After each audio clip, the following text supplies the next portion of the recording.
Hello, I'm Leslie Laird and I'm the Director of Equate Scotland.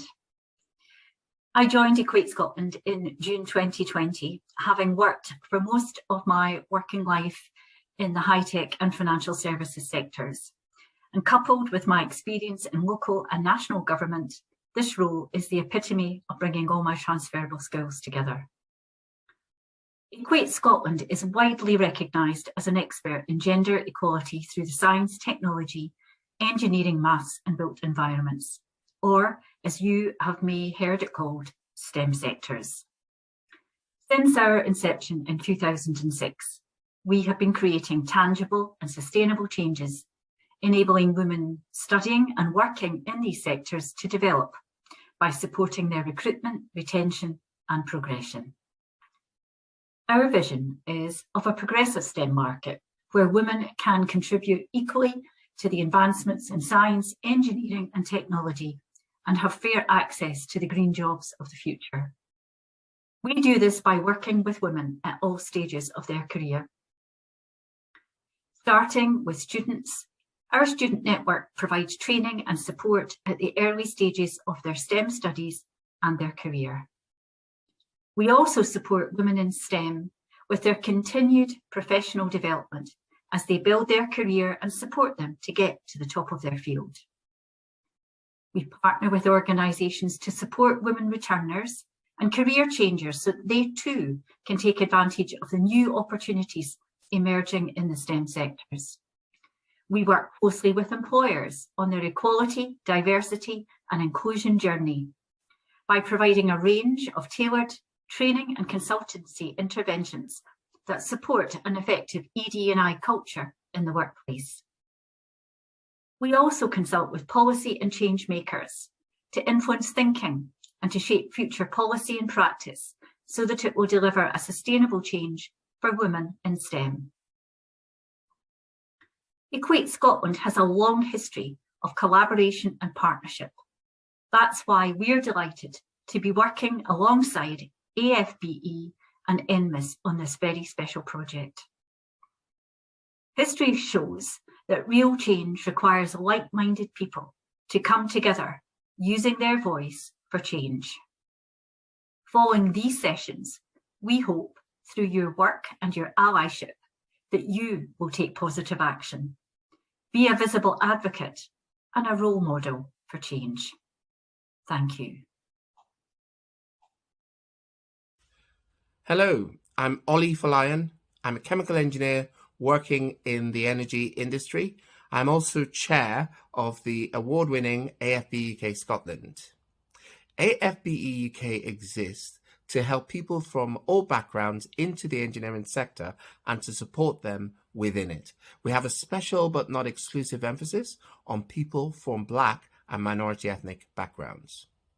We were set up in London in 2007 to address the underrepresentation of Black and minority ethnic people within the engineering sector. I moved up from London to Scotland in 2010 and in 2011 set up the Scottish arm of AFBE UK. We have three objectives. We want to attract more people into the engineering sector through programs like our Next Gen STEM program. We want to retain the talent that exists within the engineering industry by addressing that crucial stage between academia and industry. And we do that through programs like our Transition Careers Workshop and the Real Projects Seminar. We do that because studies by Engineering UK show that while 31.8% of all UK domiciled engineering and technology undergraduate qualifiers are from a Black or minority ethnic background, only 9% of the engineering workforce is actually BAME. We also want to increase the representation of minority ethnic people at boardroom level, and we do this with our Transcend program. And the reason we do this is our research has shown that Black representation on the boards of engineering companies is lower than 0.5%. More than 20,000 people have benefited from the program that AFBE UK has run, and we now work with many reputable organizations on their diversity and inclusion strategy. organizations like the Royal Air Force, like Mercedes Formula One, like Amazon, EasyJet, Leonardo, and many others. We are particularly thrilled to be working with the National Manufacturing Institute of Scotland and with Equate Scotland on this initiative to help increase the number of minority ethnic people within the manufacturing sector. The National Manufacturing Institute Scotland, NMIS for short, is a group of industry-led manufacturing research and development facilities, supported by a network of partners across Scotland, brought together to boost the manufacturing community. It is where industry, academia, and the public sector work together on groundbreaking manufacturing research to transform productivity levels, make companies more competitive, and boost the skills of our current and future workforce. AFBE, Equate Scotland, and NMIS are thrilled to be working together on a diversity in manufacturing programme, funded by the Scottish Government and the Scottish Funding Council, to look at increasing diversity in the sector. But what does the manufacturing sector currently look like?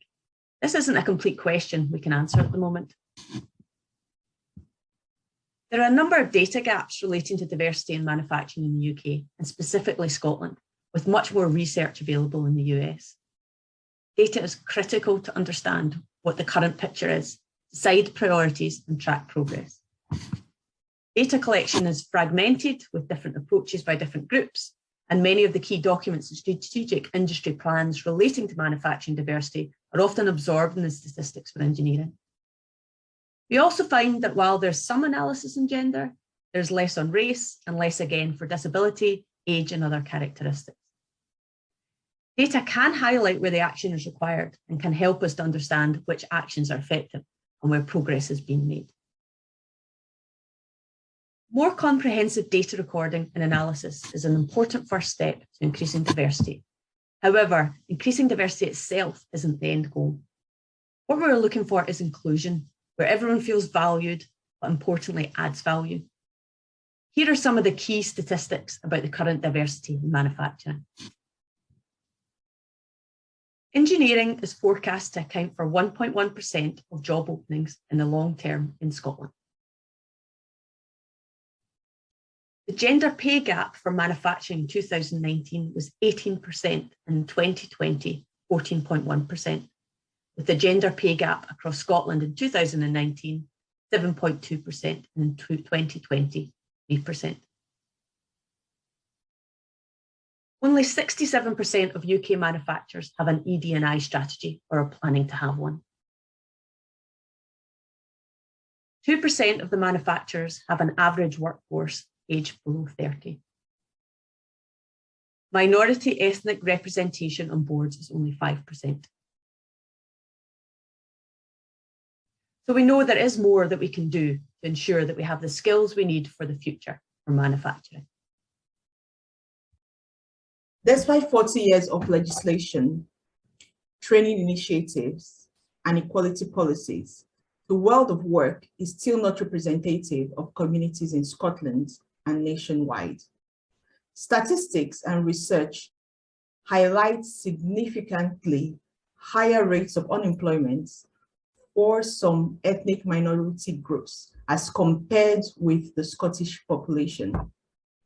People from ethnic minorities are on average more likely to be unemployed or in low-paid work, despite largely performing better academically than white Scottish people, and in many cases holding multiple qualifications. People from an ethnic minority background are underrepresented in senior management positions. In 2017, the CIPD reported that Britain could add £24 billion to GDP if full BME representation was achieved in the labour markets.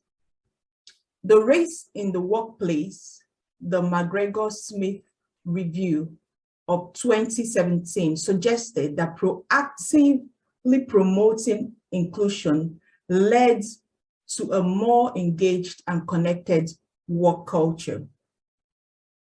The McKinsey and Company Delivering Through Diversity report of 2018 claimed that companies in the top 25% for ethnic diversity were 36% more likely to achieve profits above the industry average, EBIT, at earnings before interest and taxes margin than those in the bottom 25. Black and ethnic minority workers make up 13.85% of the UK workforce. The challenges people from minority backgrounds face fall broadly under three categories. The first is underrepresentation in the workplace. In 2017, the McGregor-Smith Review revealed an employment rate of only 62.8% for ethnic minority workers compared to a rate of 75.6% for white workers. And that's a gap of over 12 percentage points. The gap is even worse for some ethnic groups. For instance, the employment rates for those from the Pakistani and Bangladeshi background is only 54.9%.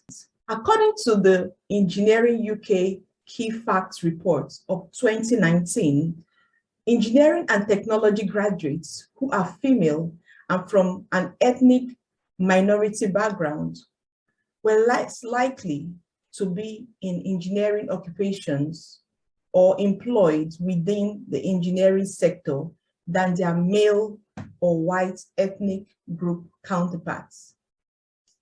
Among engineering and technology graduates who found employment 6 months after graduation, 36.2% of ethnic minorities and 34.7% of women were in roles that were not engineering related, nor within the engineering sector. This compares to 27.2% of white ethnic group and 28.5% of male engineering and technology graduates. According to the Northfield Center for Social Investigations, Growth, Equality, Migration and Markets, GEM 2019 reports, an applicant with a Nigerian or Pakistani sounding name has to send in 80% more CVs to get a similar callback rate as an applicant with identical qualifications, but with a white sounding name. Number two, workplace culture.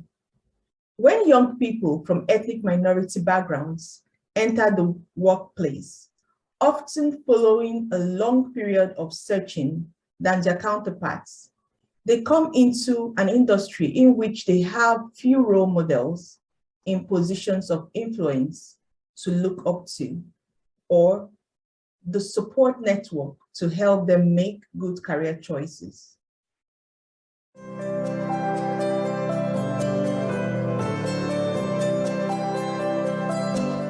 Real Project started back in 2014 as a series of lunch and learn style talks, which provides an opportunity for students and other professionals to have a realistic insight into the industry. This knowledge gap is usually wider within ethnic minority groups who often lack access to professional support and advice. Our events cover a series of technical talks, short courses, interactive sessions that cover subjects in engineering and the wider STEM subjects. Real Project exists to give the students a softer landing into the industry. The audience has really grown because we have people from all over the world tuning in. The virtual event has been really beneficial for Real Project. We're really keen to keep the physical part of Real Projects. In 2022, we're going to be launching quarterly physical events. Now, Real Project has come a long way from just focusing on engineering topics within particularly the energy industry. It now includes business topics, entrepreneurial subjects, and even soft skills subjects as well that are covered in Real Project's presentations. The benefits, I think, have been massive, and also based on the feedback that we've received over the years from our seminars and our workshops, Real Projects has helped boost participants' competencies, which is its core aim as a CPD program. Prior to COVID, when we could meet physically, it was a very, very good opportunity to meet up. And that basically formed the foundation for the mentoring program, the mentoring relationships that we built with some of the participants, which we currently still maintain. So by and large, Real Projects has been excellent for those of us, organizing and for the presenters, for everyone, for the participants. I've been involved now with the AFBE in Real Projects because I can see that there's challenges identified there in the projects that we do in the energy sector that maybe children in the schools, university students don't actually see. I believe strongly that we all need allies and support during our career developments and our career journey. I also believe very strongly that it is really worth working hard to present the best versions of ourselves. Real Projects to me is about sharing the industry knowledge and experiences. I personally had the privilege of presenting as a speaker at the Real Projects team on some of the challenges involved in operating and managing Scotland's largest gas-fired power stations as part of my previous role. I've personally seen the attendance on our Real Projects venues grow over the last 6 months as we attract individuals who are in the early part of their careers, the seasoned campaigners, and in the middle, the researchers who are attempting to understand the industry updates. It's a real privilege and honour to be part of the Real Projects team.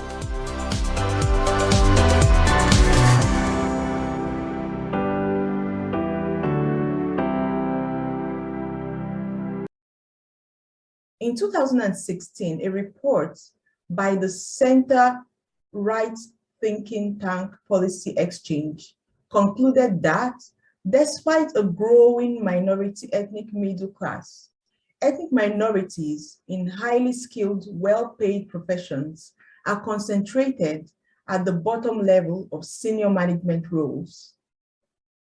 In 2017, research from the Trades Union Congress reported that more than a third of BME people that took part in the survey felt that they had been bullied, abused, or singled out for unfair treatment at work because of their race.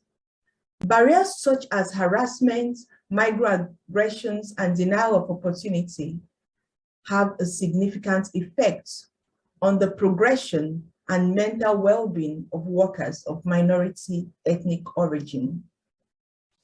It also impacts on pay. Work carried out by Professor Alan Manning of the London School of Economics showed that after adjusting for age, qualification, and family status, there is no evidence of pay gaps being smaller than they were 25 years ago for Black, Pakistani, and Bangladeshi employees. Number 3, boardrooms. Low recruitment and lack of inclusion culture ultimately affects progression to leadership roles and leads to a reluctance to mentor and sponsor professionals from minority ethnic backgrounds.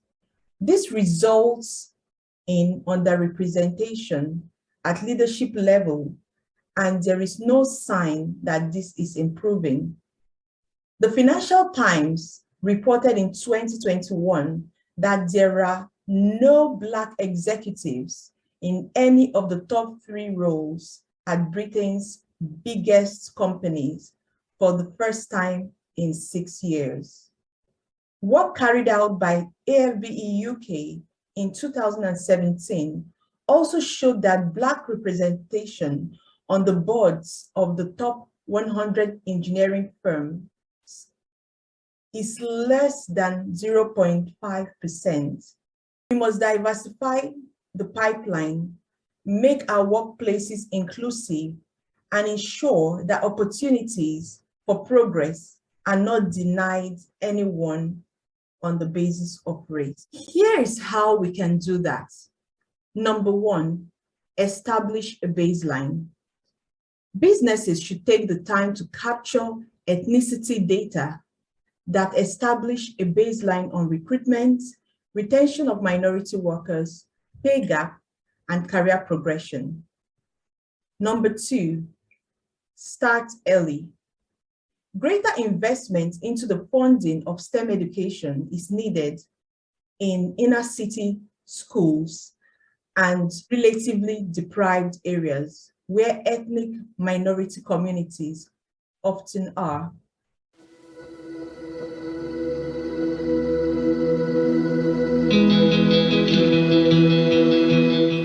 The aim of the AFBE Next Gen program is to increase the participation of young people between the ages of 8 and 17 in STEM. Our hope is to see the young people who pass through the Next Gen program becoming investors, inventors, innovators of the future. You could have a child who is very good at taking their toys apart and fixing them back, but they don't actually know that that hobby is actually a career in the real world. And through the Next Gen program, these children have been taught that there's a career for them in engineering. During the lockdown, we're able to move our programs online, and we expanded our reach to about 5,000 school children in 6 continents of the world. I like the Next Gen Coding Club because it has lots of interesting topics which make me feel engaged with the lesson. Coding Club has helped me with lots of skills like creating games, websites and lots more. The thing I like about the facilitators is that they never leave anyone behind and they'll help no matter how long it takes. Take some raw code, just scattered code, and then arrange it, do things with it, and create like carousels, links that go to other websites. So we've learned how to do all those, and we'll learn more. We've seen lots of improvements in their IT skills and in their interests, and we're very hopeful that this will help them towards the future. The pandemic lockdown in 2020 really they came in to give a lot of surprisingly emotional support. I joined the Next Gen team about 2 years ago, and I've led a number of Next Gen sessions, really just providing support and coaching sessions for the kids. And this has really helped me on a number of my skills, such as communication, which is quite important as an engineer. My role as ambassador mostly consists of giving career talks, running STEM experiments, judging competitions, running the leadership program for the Next Gen cohort, supporting the Coding Club program, as well as promoting our Next Gen programs to parents, students, schools, and especially students from underrepresented backgrounds in Scotland. As an STEM ambassador, I really enjoy giving back to the society what I've learned from my mentors and from my teachers. I feel if I can succeed in revealing the joy within the STEM-related subjects to our next generation, then I've done my part, and the rest would be upon them to follow the dream. As an engineer, the Next Gen team has given me a platform to mentor, because that's something I've always wanted to do. There's something about the children, how much they inspire you and even challenge you. Let's make STEM great again.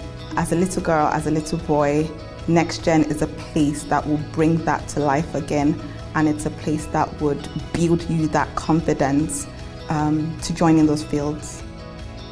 What I love about the online STEM events is that they teach you the basics of particular topics, and it helps you to understand what it is about.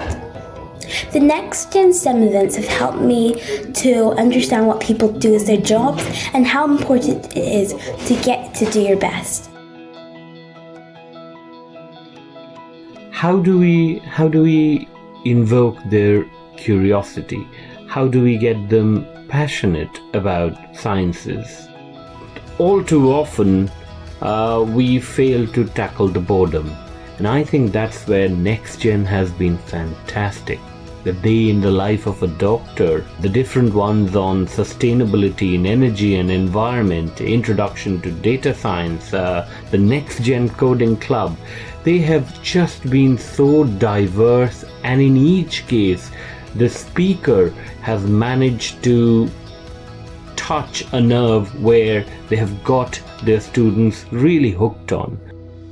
Moving forward, in the next 5 years, we hope to increase the participation of young people in our different events. We also hope to start our mentoring program and increase the number of STEM leaders. We're working towards bridging the gap between private schools and state schools. We hope you'll join us on this epic journey to make the future of the next generation brighter than ever. It should not just be up to the local councils alone to provide this support. Better integration between industry and schools and government-led initiatives for companies that invest into STEM in their communities should be highly supported. Greater visibility of engineering role models for ethnic minority communities in culture and society at large bridge the gap between industry and culture. There should be greater support for local grassroots initiatives rather than an emphasis on large, flashy events. The role of such local groups is underappreciated, but these often underfunded groups understand the needs of their communities better than most others and are often better placed to raise the aspirations of young people from ethnic minority communities. Number 3, accountability. Companies should not only be held accountable, but be rewarded and recognized for fostering cultures where there is zero tolerance of bullying and harassment, and where diversity is reflected at all levels. Diversity and inclusion should be embedded into the social value of contracts so that the supply chain demonstrates inclusion to bids for contracts.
As we have seen in the earlier sections of this video, although the situation is improving for women, the pipeline still has many leaks.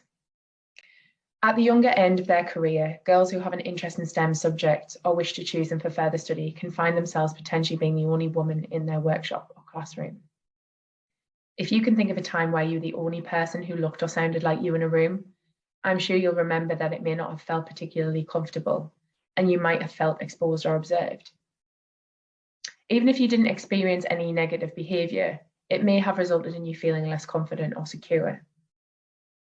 Unfortunately, there is often negative behaviour towards women and girls, leaving them at risk of isolation, bullying and harassment, or unfair assumptions made about their skills and abilities. For example, Janie, a joinery apprentice, told us, the first task at college was to make 5 joints. It was a competition and the boys were really competitive. When it turned out my ones were best, their attitude started to change. They started talking behind my back, giving me dirty looks and making me feel uncomfortable. This was within the first week and it carried on for 6 weeks. Another challenge women and girls face at an early point in their career and beyond is around their network. Parents, friends, and even guidance teachers can nudge or even outright dismiss certain careers as being not for girls. This is supported by evidence and statistics that demonstrate that subjects at school, college, and university are still heavily gendered, with less women starting or completing courses in economics, science, computing, and engineering, and less men starting or completing courses in art, healthcare, childcare, education, and psychology. If women persevere and carry on with their career in their chosen field, they still find themselves encountering barriers. They may find themselves not hired in the first place. If more men are in the workplace already, women may find themselves having to do more to prove their credibility as a candidate for a new role or a promotion, as research shows that both men and women are more likely to hire and even advise a higher salary to a male candidate in an experiment where their applications were identical. If women are hired, they may find that they aren't fully included in the team. Their authority might also be challenged, with women often reporting that they find themselves in disagreements with male colleagues who have less expertise in a subject or not treated with the same respect as a male line manager. Even at CEO level of multinational companies, where competence should probably not be in any doubt, women report that their ideas have been dismissed or repeated by male colleagues, or that they've been talked over in meetings. And then there are the structural and policy differences. That mean women in STEM aren't able to progress at the same rate as their male colleagues. For example, while there's general agreement that appointments should be made on the basis of merit and the best person for the job, concepts of what constitutes merit are socially constructed and can be heavily influenced by preconceived ideas of men and women, with some qualities more highly valued than others. Women can be significantly disadvantaged by this view of merit, especially one that values a full-time, uninterrupted career, for example, when we know that women are more likely to have taken family leave or work part-time. Research also showed systematic differences in letters of recommendation for academic faculty positions for women and men. Letters written for women are more likely to refer to their compassion, teaching, and effort, as opposed to their achievements, research, and ability, which are the characteristics often highlighted for male applicants. Additionally, a gendered approach to working harms everyone. For example, parental carers and flexible leave policies are still thought of as being primarily for women, which can result in women being concerned about utilising them for fear of being left behind or treated differently, and men often feeling that they can't take parental leave or work flexibly, fearing judgment for using them. There has been some movement in this over the last few years, with more focus on work-life balance. People should have a measure of control over when, where, and how they work, and people have a right to a fulfilled life inside and outside paid work. It shouldn't just be accepted as a right, but seen as a norm, and to the benefit of individual, business, and society as a whole. Considering people's individual circumstances is important, and when we think about the barriers somebody might face, it's worth remembering that we can't separate all the different elements of our identity. If an individual who is disabled and also within the LGBTQ community and also from a certain ethnicity, these intersecting identities can mean that they can be impacted by multiple social justice issues happening at once. Where this relates to STEM, incentives and support should be given to BME women in education and early careers to enable them to develop and stay in their career paths in STEM, engineering, manufacturing, and other professions. Although challenges still exist, there are steps that employers can take that make a real difference to diversity in your organisation, and they don't necessarily have to be costly. Not taking diversity and inclusion seriously, however, can cost an organisation the best talent. With increasing numbers of workers requiring flexible working, re-evaluating their life and career, employers need to be able to compete. While salary is important, it's not enough on its own. People require more, and with recent studies showing that increasing numbers of people are less likely to take roles at organisations that are not taking visible and meaningful steps towards inclusion, this is more important than ever. In particular, for women and BME people in the workplace, there are some key behaviours that inclusive organisations demonstrate. Firstly, they acknowledge diversity challenges. The first step that committed organisations take is to understand the challenges. For example, understanding the data of your organisation and knowing how diverse your workforce currently is in terms of race, gender, and other characteristics. It is important to understand what the senior leaders in your organisation think the challenges are and if they match with the realities for the workforce. Pretending that you cannot see difference is not going to result in any change. Organisations who do this well acknowledge where there are challenges and commit to addressing these. Senior leaders also need to sponsor the mission and have accountability. Companies that are admired by current and potential employees link diversity and inclusion to the organisation's mission, business strategy, and performance goals. Senior leadership in these companies see equality, diversity, and inclusion as central to the organisational culture and a significant driver of value. Those who work for companies like this also see the accountability in their senior leaders displayed both internally and externally. It is important to have the representation of BME people and women in key leadership positions within the organisation to favour the perspective of these groups in decision making, as this might not be standard practice in some organisations. Equality, diversity, inclusion, and fair play is everybody's business. To create a truly diverse and inclusive organisation, everyone must be involved. While senior leaders set the tone and ensure it is communicated effectively, all employees should understand the business and moral case for diversity and understand their role within it. Being an advocate for women and BME people in the workplace and creating and collaborating with those staff networks to create adequate support. Organisations also develop or expand positive action activities and continue inclusive support systems once people are in post. So positive action is a range of measures allowed under the Equality Act, which encourage and train people from underrepresented groups to help them overcome disadvantages in competing with other applicants. Understanding the difference between activities which are lawful and discriminatory practices is important. And companies who have robust positive action plans increase the diversity of their candidate pools. Once people are in post, providing career progression, support, training and line manager mentoring of underrepresented staff alongside other staff in the workplace promotes health and well-being of the workforce. They also employ inclusive recruitment practices. So diversity results in better decision-making, better financial performance and more resilient businesses. However, organisations often struggle to understand why they cannot attract more women, Black or disabled candidates, for example, whichever groups are underrepresented in their organisation. Unfortunately, biases, even subconscious, can prevent diversity from occurring naturally. To create inclusive teams, organisations need plans in place to encourage more diverse hires. And it's also important to have representation, where possible, of underrepresented groups on interviewing and shortlisting panels. And for all staff involved in recruitment to have adequate training in how to communicate their vacancies effectively and reduce their own biases. Offer transparency around pay. We know that there are still ethnicity and gender pay gaps, significant ones that indicate the issue goes far beyond an individual's ability to negotiate for themselves. We must also look at the pay gaps through the intersectional lens of gender and ethnicity to see the full picture of inequalities at play.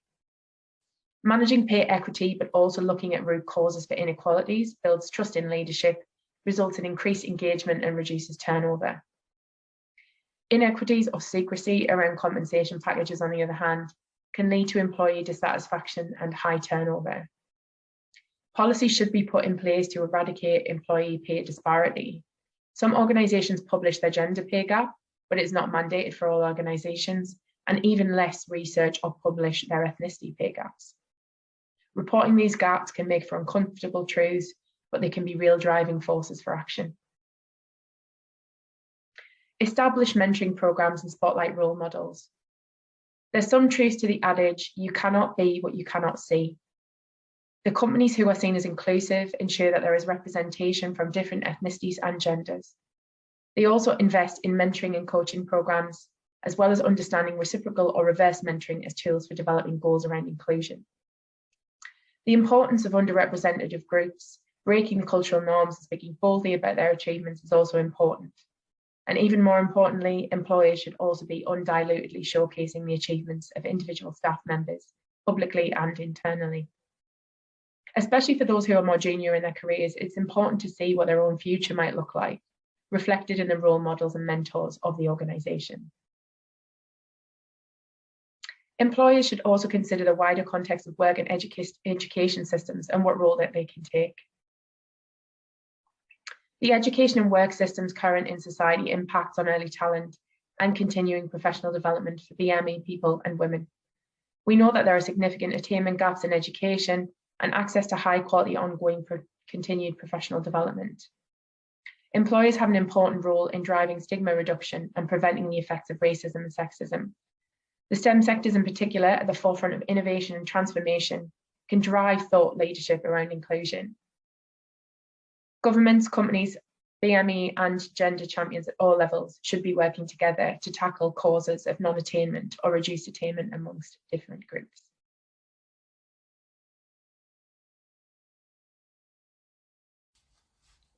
There are many interventions organisations can take that not only increase but also retain race and gender diversity within your organisation. However, questions employers often ask are, how do I start?